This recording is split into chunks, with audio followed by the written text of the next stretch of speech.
उत्तर प्रदेश में परिषदीय प्राथमिक विद्यालयों से लेकर के टीजीटी पीजीटी तक की भर्तियों के लिए नए शिक्षा सेवा चयन आयोग के गठन की प्रक्रिया चल रही है, जिसमें आयोग के सदस्य और अध्यक्ष के पद के लिए आवेदन मांगे गए थे। उन आवेदनों में से कोई भी एक योग्य अध्यक्ष के पद के लिए नहीं मिल रहा है। स्क्रीन पर आप एक आर्टिकल देख पा रहे होंगे, शिक्षा सेवा चयन आयोग के 6 सदस्यों के नाम तय, आज हो सकती है घोषणा। अध्यक्ष पद के लिए नहीं मिल रहे हैं योग्य अभ्यर्थी। एक बार जल्दी से पूरे आर्टिकल को देख लेते हैं। उत्तर प्रदेश शिक्षा सेवा चयन आयोग के गठन का इंतजार खत्म होने वाला है। नए आयोग के 6 सदस्यों का नाम फाइनल हो गया है। नामों पर स्वीकृति के लिए मुख्यमंत्री के पास फाइल भेजी गई है। इन नामों पर गुरुवार को स्वीकृति मिलने की संभावना है और उसी के साथ आयोग की घोषणा कर दी जाएगी। 6 सदस्यों के चयन के साथ ही आयोग का गठन हो जाएगा। माध्यमिक शिक्षा सेवा चयन बोर्ड प्रयागराज के भवन में इसका मुख्यालय बनाया गया है। नए आयोग के गठन के साथ ही नवीन बोर्ड और उच्चतर शिक्षा सेवा चयन आयोग भी उसमें विलय हो जाएगा। अध्यक्ष व 12 सदस्यों के पद सृजित हैं। आयोग का गठन ना हो पाने से जो युवा हैं जो भर्तियों का इंतजार कर रहे हैं उसमें नाराजगी है। जैसा कि आपको ज्ञात होगा कि जो अशासकीय सहायता प्राप्त एडेड विद्यालयों में प्रवक्ता के 1000 पद और साथ ही साथ 4163 पद जो कि प्रवक्ता और सहायक अध्यापक यानी कि टीजीटी और पीजीटी के पद विज्ञापित किए गए थे, उन सब के लिए परीक्षा का आयोजन नए शिक्षा सेवा चयन आयोग के माध्यम से ही होना है। अब वो सारे अभ्यर्थी जो बीएड कैंडिडेट हैं, नए शिक्षा सेवा चयन आयोग गठित ना होने की वजह से परीक्षा उनका डिक्लेयर नहीं हो पा रहा है और वो परीक्षा के इंतजार में बैठे हुए हैं।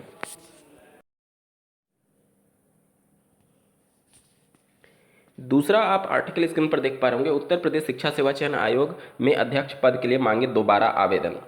यहाँ पर आप देख सकते हैं दोबारा फिर से आवेदन लिए जा रहे हैं और 25 दिन के अंदर आवेदन करना होगा। साथ ही बताया कि 65 वर्ष की और ये सब एलिजिबिलिटी की बात है। तो जो अभ्यर्थियों के मन में शंका थी कि कहीं आचार संहिता ना लग जाए, उसके पहले कम से कम आयोग ही गठित हो जाए, कम से कम सरकार ये घोषणा तो कर दे कि हम शिक्षक भर्ती करने जा रहे हैं, भले ही उसका नोटिफिकेशन बाद में जारी हो। लेकिन ये सब अब जो अभ्यर्थियों की उम्मीदें थीं वो कहीं ना कहीं धूमिल होती हुई दिख रही हैं, क्योंकि आयोग के गठन की जहां तक बात है तो 12 सदस्य थे, जिसमें से 6 सदस्य का ही नाम फाइनल हो पाया है, बाकी 6 सदस्यों का नाम फाइनल नहीं हुआ है और अध्यक्ष पद के लिए फिर से दोबारा आवेदन लिए जा रहे हैं, जिसमें कम से कम 1 महीना तो आवेदन लिया जाएगा। उसके बाद से फिर से स्क्रीनिंग की जाएगी। फिर से ये सभी प्रक्रिया पूर्ण करने में कम से कम 2 से 3 महीने तो समय लग ही जाएगा। इसके बाद चुनाव भी हो जाएगा, उसकी रिजल्ट की भी घोषणा हो जाएगी और युवा अपने हाल पर इसी प्रकार से रह जाएंगे। वहीं नए आयोग से संबंधित एक और खबर प्रकाशित हुई है जो कि आप अपने स्क्रीन पर देख पा रहे होंगे। नए आयोग के लिए प्रश्न पत्रों की सुरक्षा बड़ी चुनौती होगी।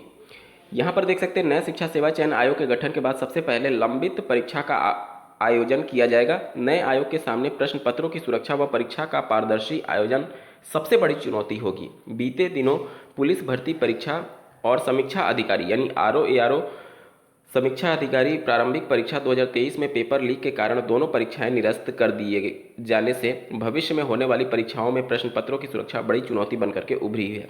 हालांकि ये कोई पहला मामला नहीं है। इससे पहले पीएनपी के द्वारा आयोजित की गई 2021 की यूपी टेट परीक्षा भी पेपर लीक हो गया था। उससे कोई भी नया सीख नहीं लिया गया उत्तर प्रदेश में अन्य आयोगों के द्वारा।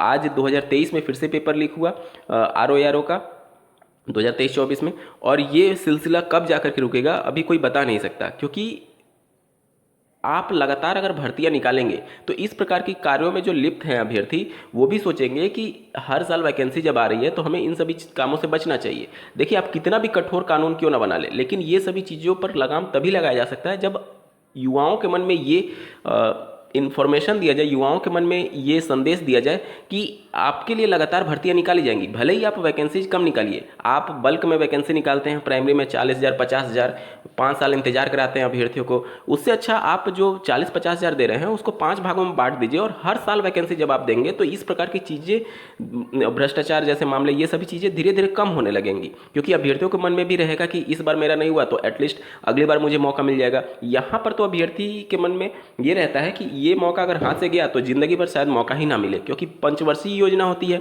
उत्तर प्रदेश में शिक्षक भर्ती, और एक बार अगर मौका हाथ से गया तो क्या पता अगली बार जब भर्ती आए तो कहीं अभ्यर्थी ओवर एज ना हो जाए। इन सब की वजह से अभ्यर्थी हर वो हथकंडा अपनाते हैं ताकि इसी भर्ती में उसका चयन हो जाए, और इसी की वजह से इतनी ज़्यादा पेपर लीक जैसे मामले और ये सभी मामले देखने को मिल रहे हैं।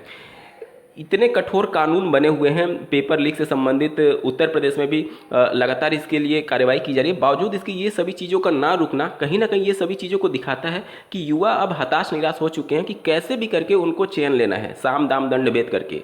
तो क्यों ना एक बार ये भी ट्राई कर लिया जाए कि एक जिस तरीके से चुनाव के लिए नोटिफिकेशन और सब कुछ समय से होता है, उसी प्रकार से भर्तियों के लिए एक कानून ला दिया जाए कि सभी आयोग हर साल कैलेंडर जारी करेंगे और हर नियत समय पर इस सारी प्रक्रियाएं होंगी, और अगर नियत समय पर नहीं हो पा रही हैं तो तुरंत कार्रवाई हो आयोग के अध्यक्ष पर। इस प्रकार की चीज़ें जब होंगी तब युवाओं के लिए भी कहीं ना कहीं संदेश जाएगा कि सरकार हमारे लिए अच्छा काम कर रही है, और इस बार मेरा नहीं हुआ तो एटलीस्ट अगली बार मौका मिलेगा और अगली बार हम लोग प्रयास करके अपना चयन ले सकते हैं। लेकिन यहाँ पर लगातार भर्तियां ना आने की वजह से ये चीज़ें ज़्यादा देखने को मिल रही हैं। एक बार और आर्टिकल को देखते हैं। देखिए, टीजीटी पीजीटी के 4163 पदों पर लंबित भर्ती प्रक्रिया पूरी की जाएगी।